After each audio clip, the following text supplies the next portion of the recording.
In this video, we will discuss about the cell injury and cell death, which is the most important and fundamental topic of the pathology.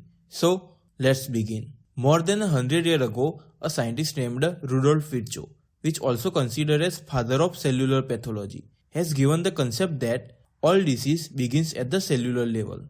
The normal cell lives in a hostile environment. Here, hostile means cell have to live with unfriendly environment and has to maintain an equilibrium with its surrounding. For example, concentration of calcium ion outside the cell is 10,000 times higher than the inside. And if suppose all this calcium enter into the cell, it may prove toxic to the cell and cell may die. This what actually happens during the cell injury. Now you will ask then how our cells are being protected. So it is the plasma membrane which acts as a functional barrier which separates the intercellular environment from the extracellular environment. Now let's understand the mechanism of cell injury and cell death. In the normal condition, cells have ability to maintain the normal physiological demand, which are also known as normal homeostasis.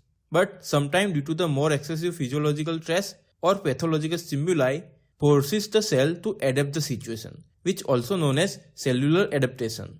For example, if a person do a regular exercise, then there will be an hypertrophy in the muscle fiber of that individual, meaning there is an increase in the size of muscle cell. That's so cell has adapted the stressful situation. But if the adaptive capability of the cell is exceed, in some cases when adaptation is not possible, then cell will go under the sequence of retrogressive or regressive changes, which collectively known as cell injury. Here, if we break down this retrogressive word, it came from the two words. Retro means back and gress means step. Here, injured cell try to fix it and try to come back to its normal condition. In old or traditional pathology, this retrogressive or degenerative changes termed as degenerations. But now they known as cell injury.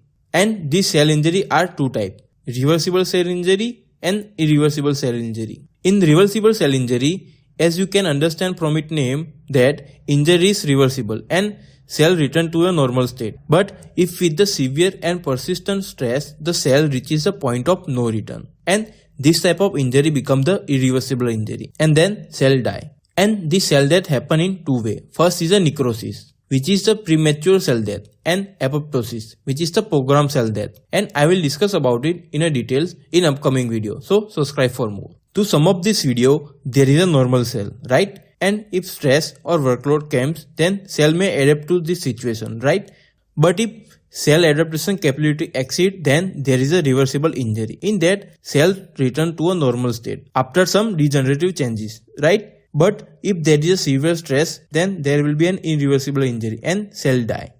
I hope you have understood the concept. Give this video 21 likes and I will see you in the next video. Bye.